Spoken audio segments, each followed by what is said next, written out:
Hello and welcome. You're watching Gravitas. My name is Priyanka Sharma. Here's what's coming up on the show tonight.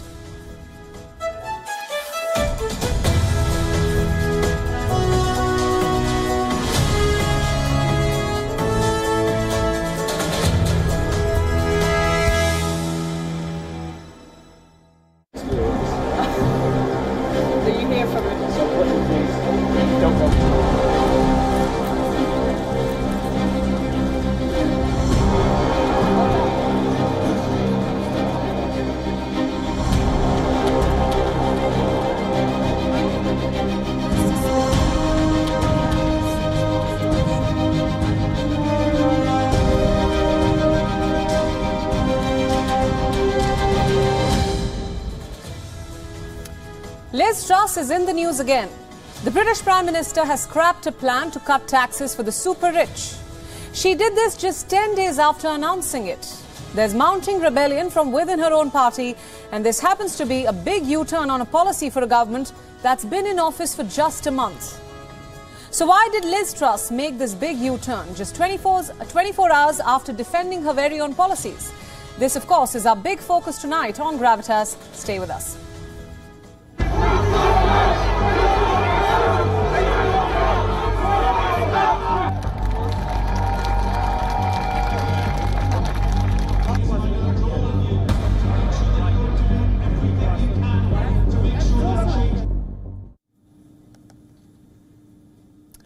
I want to reassure people that we have a clear plan. Those are not my words. British Prime Minister Liz Truss tweeted this statement out yesterday. Here you go. That's a tweet. So what is this about? Her government's plan to rescue the British economy. Yes, that same plan that has been criticized left, right and centre. The same plan that the IMF, the International Monetary Fund, asked the British government to reevaluate. Yesterday, Truss tried her very best to put up a strong defence one more time. How many people voted for your plan? What do you mean by that? Well, people in 2019 who voted Conservative voted for a successful country where we are levelling up all parts of the country and where we're driving growth, enterprise and opportunity. So as you just saw, Truss was on the back foot. Her defence didn't sway public opinion. Today's developments confirm just that. The Truss government has now made a U-turn. A key decision is being reversed. The 45% tax for the super rich will not be axed. Yes, London has now decided to keep this slab. The British Chancellor said that the move had become a distraction. We just talk to people, we listen to people, I get it. And we felt that the 45p issue, the 45p rate, was drowning out a strong package of intervention on energy, a strong package of intervention on tax cuts for people generally. Their decision was a distraction, so we decided not to go ahead. That's the explanation coming from the British Chancellor. So is that what really happened? Or is there more than what meets the eye? Why did Truss take this embarrassing retreat just 24 hours after defending her very own policies? We'll bring you the answers in the next few minutes. This is our cover story tonight. There's a simple explanation behind this policy reversal. Truss faced a rebellion from within. The Conservative lawmakers were not on board with her plans, and the 45% tax was one of the main sticking points. First, a quick recap about what this proposal really means. It was a form of income tax. Those earning above £150,000 or $168,000 were going to pay it.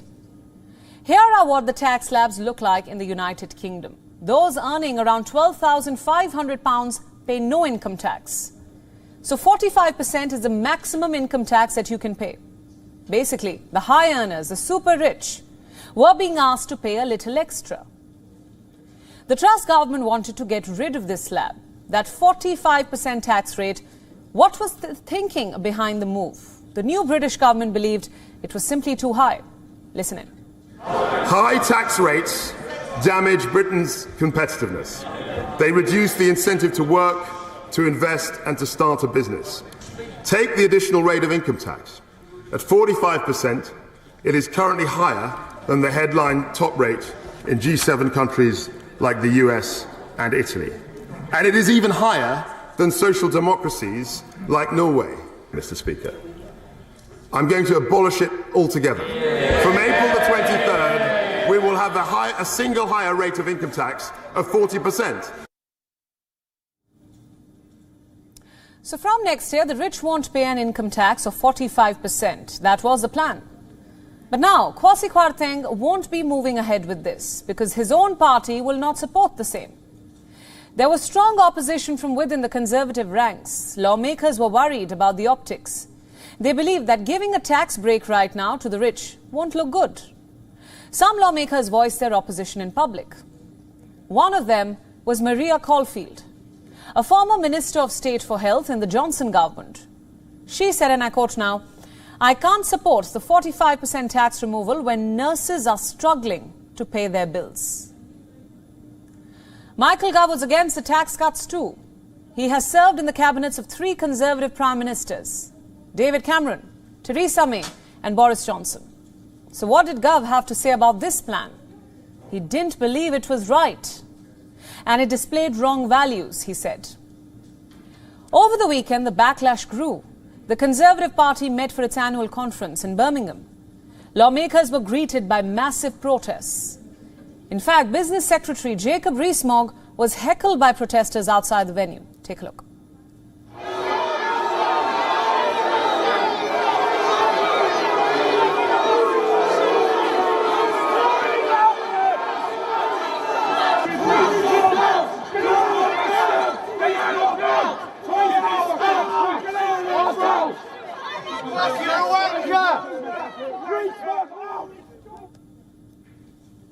Yes, it wasn't a pleasant sight. More MPs were voicing their opinions privately.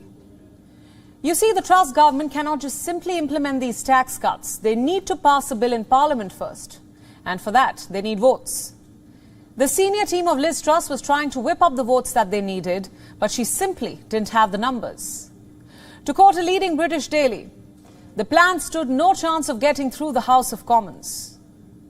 What does that tell you? So Truss was essentially left with no option but to retreat. Make no mistake about this, this is a major setback for her. Less than a month in office and her first major policy move has failed. And she didn't have the full backing of the Conservative lawmakers. Clearly, Liz Truss is on the back foot. Earlier today, the press tried to quiz the British Chancellor again about the U-turn, but he evaded the tough line of questioning. Take a look. Are you going to be able to survive this, Chancellor? Is there a big question mark next to your judgment now, Chancellor? Are you going to say sorry, Chancellor? Clearly, it wasn't a pleasant sight either. The next election in the UK will happen in 2025. So the Truss government still has almost 3 years to turn things around. But if she's unable to galvanise support from her own party, then Truss might just struggle to survive. But beyond her political future, such flip-flops can have an adverse impact on the British economy too. Because London is one of the key centres of global finance. And there is more trouble brewing in the offices of one of the major banks there, Credit Suisse. It is headquartered in Switzerland, but London is a major hub for the bank. Both the Bank of England and the Swiss financial regulator are now monitoring Credit Suisse. In the next few minutes, we'll tell you why. For one, investors are worried. The bank's shares are witnessing a collapse. They fell by 12% last week. Today, the stock was down by another 8%. Now, you must be wondering, that's not much. Such falls happen all the time. So what is so concerning about all this? Well, look at this statistic now. In 1 year, shares of Credit Suisse have fallen by as much as 60%. You heard that right. The price of the share has dropped by 60%. Why? Because there are growing concerns about the books of Credit Suisse. Investors are worried about a 2008-style collapse. Yes, the last major financial crisis, when American banks had failed because of bad debt. There are similar reports and claims floating around about this bank, Credit Suisse, now. Let me round up some of them. Over the weekend, the bank CEO tried to settle all doubts. His name is Ulrich Körner. He wrote a memo to his staff. Corner said that Credit Suisse faces a critical moment. But as a bank, it remains strong. That's what he says. Other executives of Credit Suisse attempted an outreach too. They spoke to investors and assured them that the bank is financially strong. But it wasn't good enough. The Credit Suisse stock still continues to tumble. So what's really happening at this bank, and why are investors worried? In recent weeks, few reports have raised some red flags. Deutsche Bank has conducted an assessment. It has raised a question mark over the financial strength of this bank. According to Deutsche Bank, Credit Suisse needs another $4.1 billion. What for? Mainly two things: the restructuring of the bank and to support growth initiatives. Now that's red flag number one, when the fundamentals of the bank have been called into question. Let's tell you about red flag number two, the losses. For 3 straight financial quarters, the bank has lost money, and that's a problem, a big problem, because the competitors of Credit Suisse are still making money. Think about that. Let's now take a look at the recent results. In July, Credit Suisse lost more than $1 billion. $1 billion.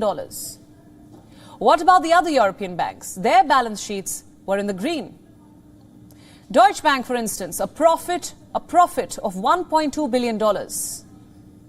UBS, a profit of more than $2 billion. So the bank is simply not making money. That's evident. Let's now talk about red flag number 3. Are the string of scandals, the recent scandals that have hit the bank? There's an entire list. One of the bank's employees was recently convicted of forging signatures of clients. The bank has been accused of serving human rights abusers and businessmen under sanctions. The bank recently admitted to defaulting investors too, and it was over an $850 million loan to Mozambique. What for? To pay for a tuna fishing fleet. Apparently, some part of the loan went into the very pockets of bankers and government officials as kickbacks. The bank also apparently hired private detectives to spy on its employees. All these scandals have tarnished the reputation of Credit Suisse. The bank is now undergoing a restructuring drive to revive its fortunes, and this is something that the Credit Suisse CEO also talked about in his memo. I quote, "We are in the process of reshaping Credit Suisse for a long-term, sustainable future with significant potential for value creation." But you see, there's a problem here. Credit Suisse needs investors to steady the ship. But as of last week, the bank was not able to make any major headway. In fact, reports say it was still sounding out the investors. All these problems seem to be having a compounding effect on the stock price of Credit Suisse. Investors are now betting on the bank to fail. So there is an increased demand for a credit default swap of Credit Suisse. What does this mean? What is a credit default swap? It is a financial agreement, essentially, sort of like a bet against a financial instrument. Or in this particular case, a financial institution like Credit Suisse. Let me explain further. If you buy a credit default swap, you are effectively betting against the institution. You are banking on it to fail. So that you can get a lucrative payout instead. Now remember, these credit default swaps, or CDS, played a crucial role in the financial crisis of 2008. There were many investors who realized that there is a housing bubble in America, so they bet on the market to fail. We all know what happened next. When it happened, some of the investors made money, but there were others who lost a lot of money too. Banks like AIG didn't have money to cover more than $440 billion worth of CDS. Simply because the number of defaults was so huge. So my question is, can it happen again? Will Credit Suisse be at the center of the next big financial crisis? We hope that doesn't happen. But considering the growing recession fears, the foundations of leading banks will certainly be tested. Let's move on now. Our next story is from Ukraine. It has been 222 days since the war, and Russia's offensive continues. But not without some setbacks. Today everyone is talking about one headline: thousands of Russians mobilized for military service in Ukraine have now been sent home. They've been deemed unfit for duty. This is a clear setback to Vladimir Putin's plans. And there's more. Look at what happened in Lyman, a quaint city in the Donetsk region, one of Russia's key logistics hubs. On Sunday, it was reclaimed by Ukrainian troops in a stinging setback to the Kremlin. Look at these visuals.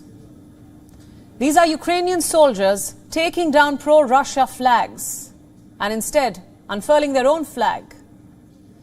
The Ukrainian president says this is just the beginning. In the weeks ahead, there will be more Ukrainian flags in Donetsk and Donbass. Listen to this. Over this week, the number of Ukrainian flags in Donbass has increased. There will be even more in one more week. And then what about the fake referendum? Are there 2 Donetsk regions, 2 Yampil villages in the Donetsk region, or 2 Torske villages? Now remember, the fall of Lyman is Kiev's most significant gain in weeks. Why do I say that? Because this town was a key logistics and transport hub for Russia, an important link for ground communications at the front line. And now that it is in Ukraine's hands, it could become a staging for further attacks to the east in particular. This is not to say that Russia is currently on the back foot. Look at what it did immediately after Lyman fell.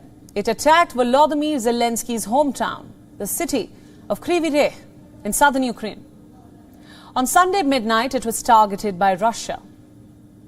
Reports say that Russia fired suicide drones on this city, which destroyed 2 stories of school. The drones in question were presumably Iran-manufactured UAVs. At least 5 of these drones were shot down by Ukraine, but 2 others made it through the air defenses. Russia didn't just stop there. Immediately after this attack, it launched another one on Zaporizhia, which reportedly led to the killing of more than 31 people. So amid these offensives and counter-offensives, there are also reports like these.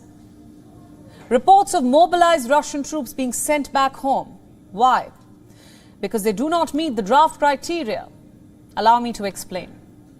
On the 21st of September, Russia declared its first mobilization since World War II. It decided to draft some of its citizens into military ranks, citizens who were either in reserve forces or had earlier served in the armed forces, or had some sort of military experience. And since then, thousands of Russian citizens received summons and were transferred to Russia's enlistment offices.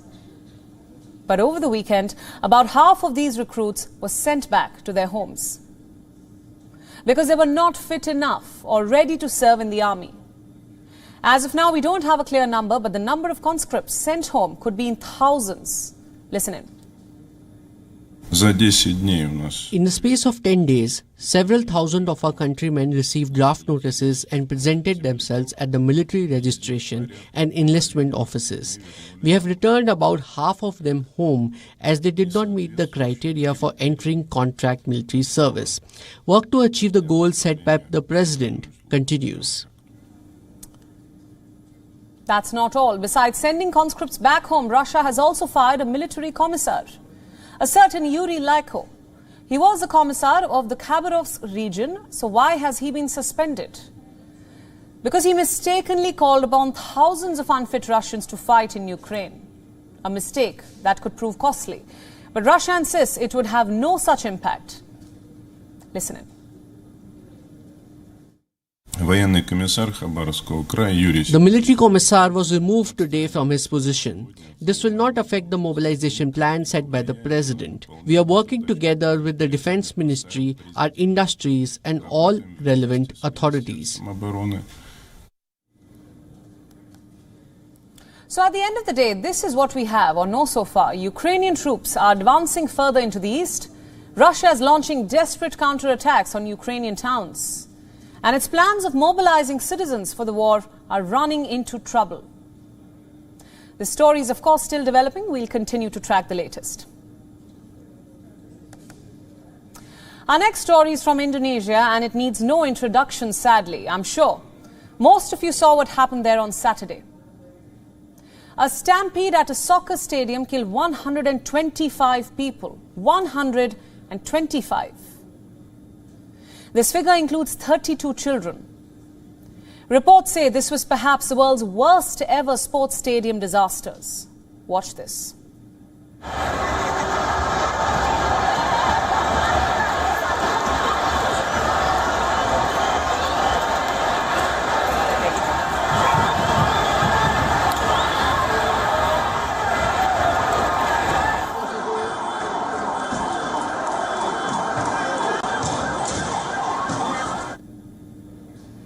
You saw that. Hundreds of fans stormed the soccer pitch. They clashed with the police, threw objects at the security, as smoke from tear gas shells engulfed the stadium. It was maddening, to say the least. The question is, what led to it? And what bearing will it have on future matches? In the next 3 minutes, we shall discuss. First things first. The stampede unfolded at the Kanjuruhan Stadium in the city of Malang, the home ground of Arema, a football team in Liga 1. It was playing its arch rival on Saturday, but happened to lose the match 3-2. What followed next was pure chaos. Supporters from the losing side stormed the pitch en masse. Some got crushed in the stampede. Others died due to suffocation.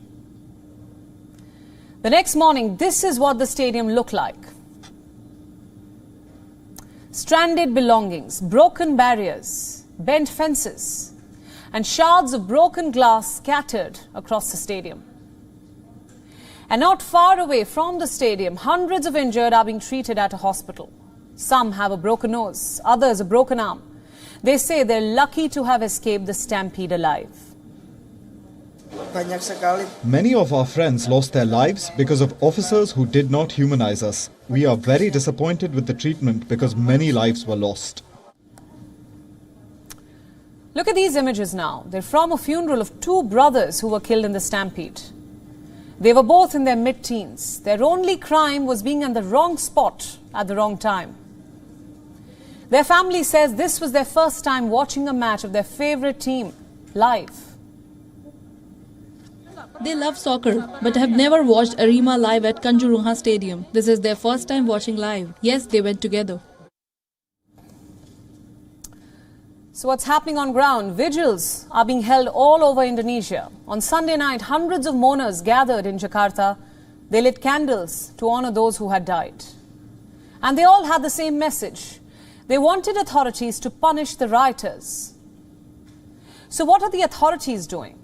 Last we checked, they were issuing statements, promising to conduct an investigation. The president says he has asked the National Football Association to suspend Liga 1 until further evaluation. Listen in.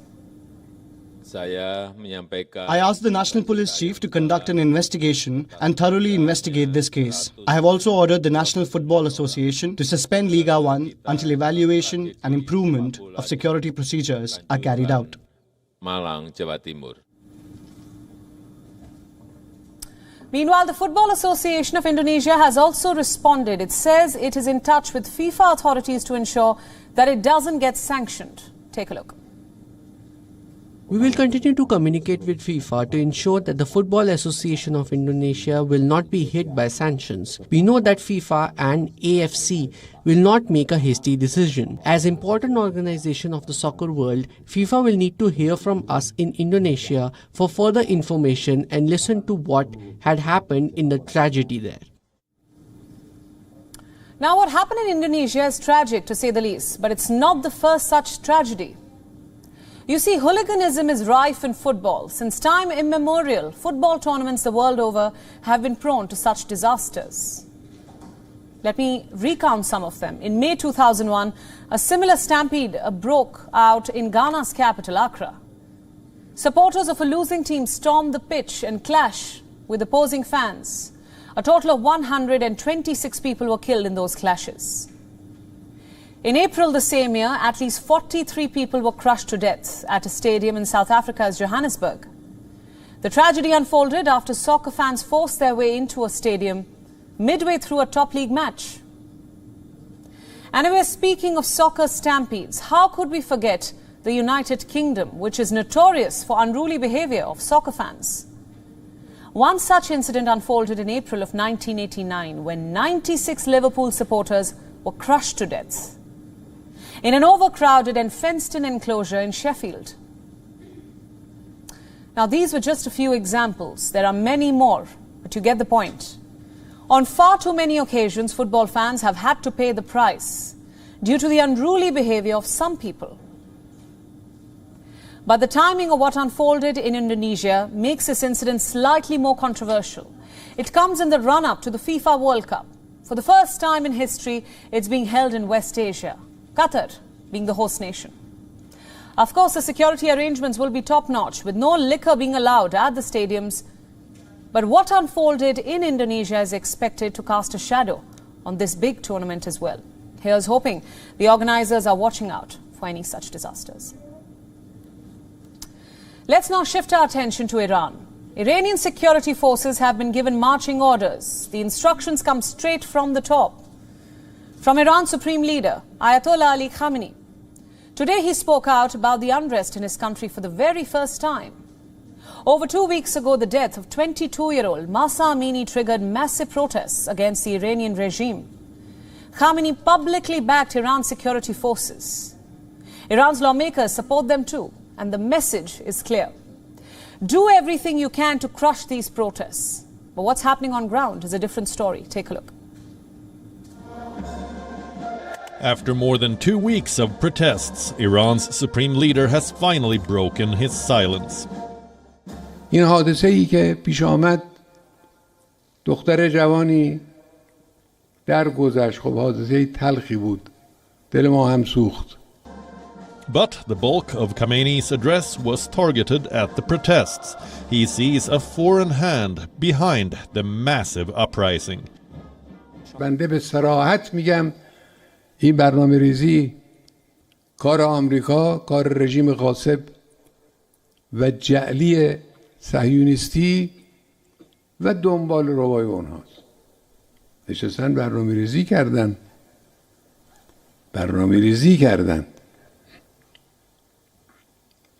عمله و مزدوران و حقوق بگیران اونها بعضی از ایرانی های خائن هم که در بیرون از کشور هستن به اینها کمک کردن. Yes, the foreign hand boogie.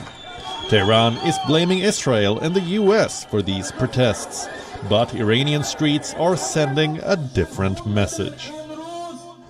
Fresh pictures have now emerged. This crowd had gathered outside a prominent university in Tehran. It was one of several demonstrations that are happening across Iran against the regime. These protesters were spotted by the security forces on the ground. They chose to silence them with their guns. Gunfire has failed to scare off these protesters. The protest has now become the biggest show of opposition against Iranian authorities in years. Marches like these have now become a part of daily life. Most of them happen during the night, but the protesters take to the streets during the day as well. Over the weekend, a massive crowd of women marched through the streets of Kermanshah.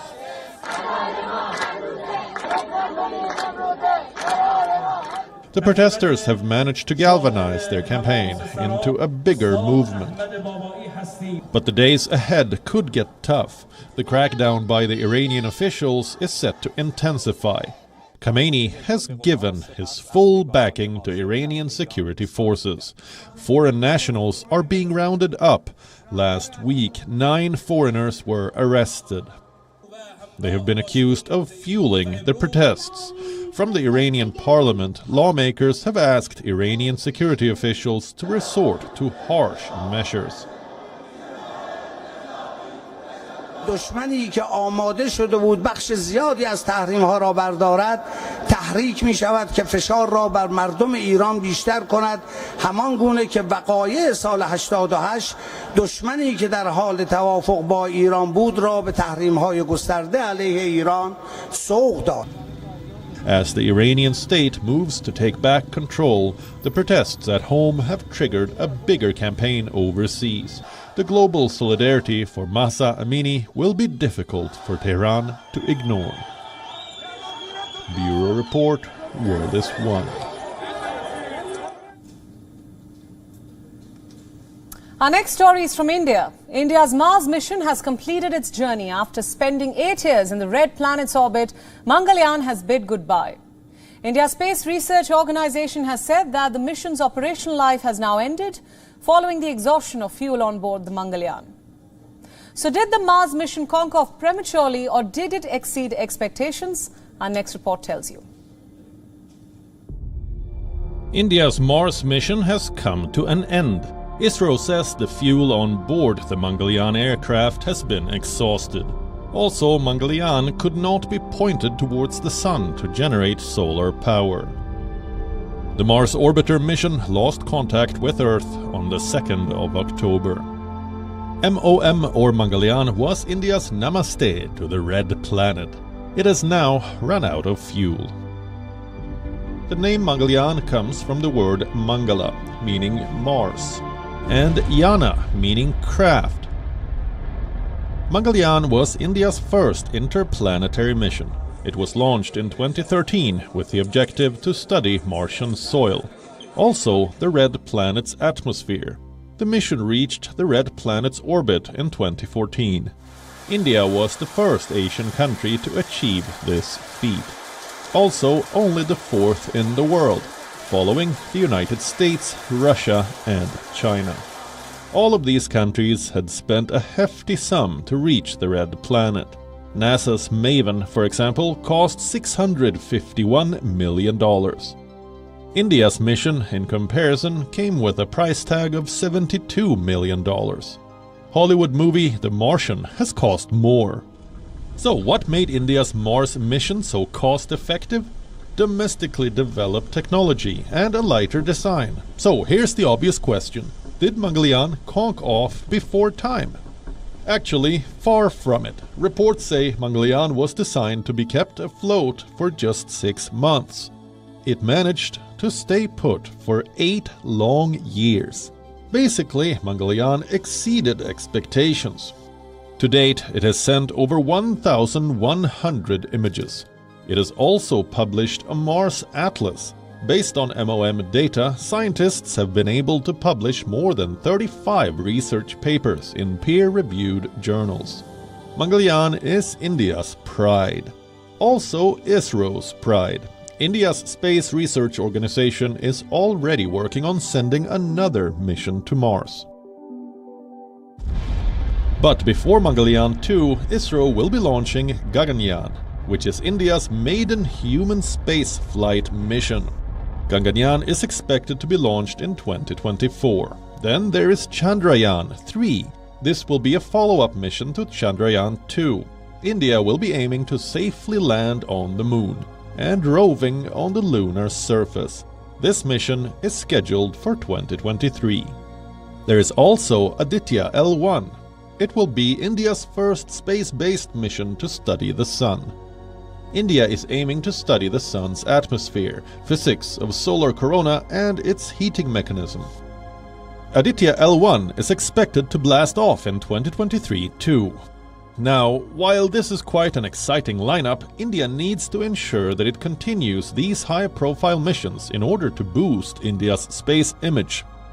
You see, when India made it to Mars in its first attempt, and without the burden of a heavy price tag, the world sat up and noticed. Mangalyaan propelled India's image as a credible space nation. There were instant results. Countries queued up to send their payloads through ISRO. The Mars mission also boosted ISRO's image at home with the scientific and technical community. When India reached Mars, billions stood up and clapped. The mission created a sense of enthusiasm among the young generation. It created a sense of eagerness to learn more about the mission and about space in general. If one mission can achieve so much, imagine what multiple such missions can do. WION World is One. Before I begin my next story, I want to ask you a question. Have you been feeling depressed lately? Have you lost all hope about the future? If your answer is yes, then the pandemic could be one of the reasons for your state of mind. A new study says COVID-19 has left people depressed, anxious and scared, especially the younger generation, people between the ages of 16 and 25.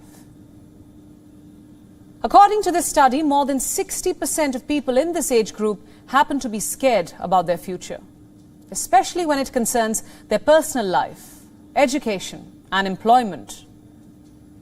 So what explains this? The study blames something called retarded development. Now what's that?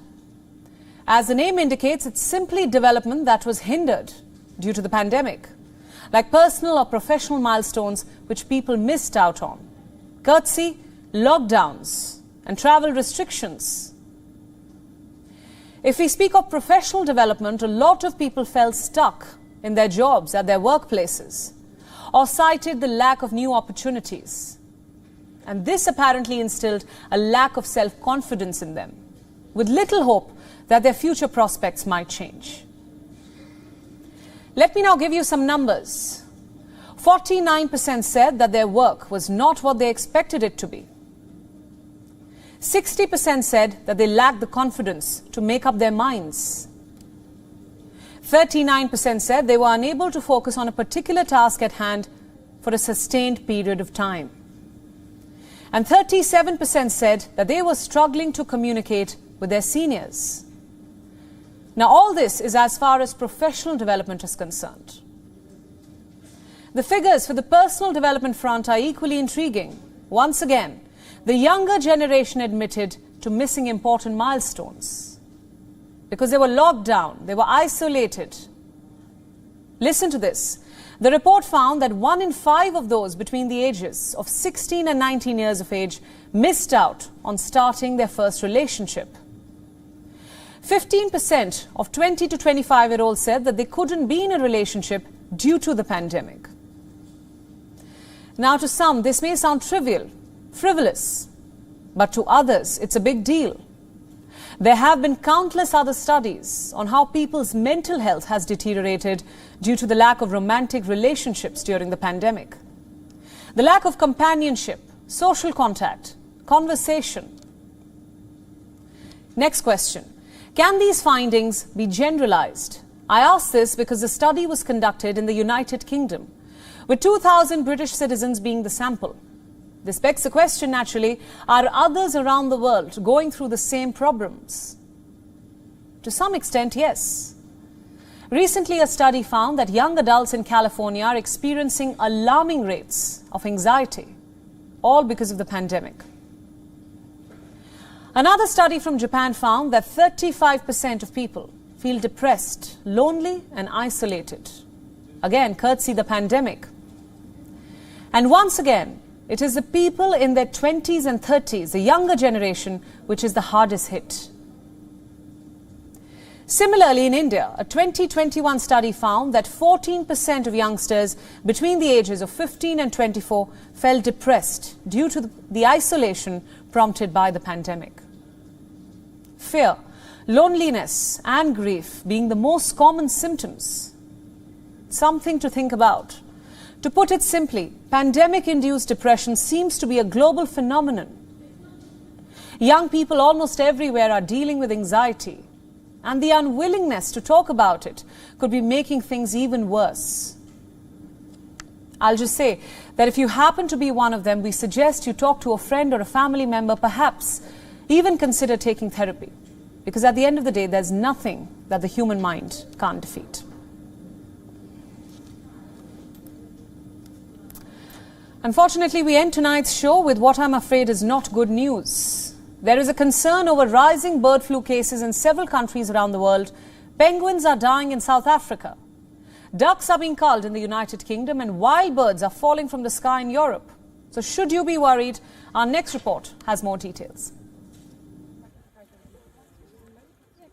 This is a beach in Cape Town, South Africa. It's an important breeding site for the endangered African penguin. But experts have recently observed a worrying trend. Several members of this penguin colony have died. We've had 25 penguins affected by the avian flu and of a colony of about 3,000. Experts say this is a continuation of last year's outbreak. At the moment, we're quite concerned because the numbers of penguins that are being affected and dying from the disease is going up. Sick birds are being identified and removed from the colony. Many are being euthanized and cremated. The idea is to reduce the spread of the disease.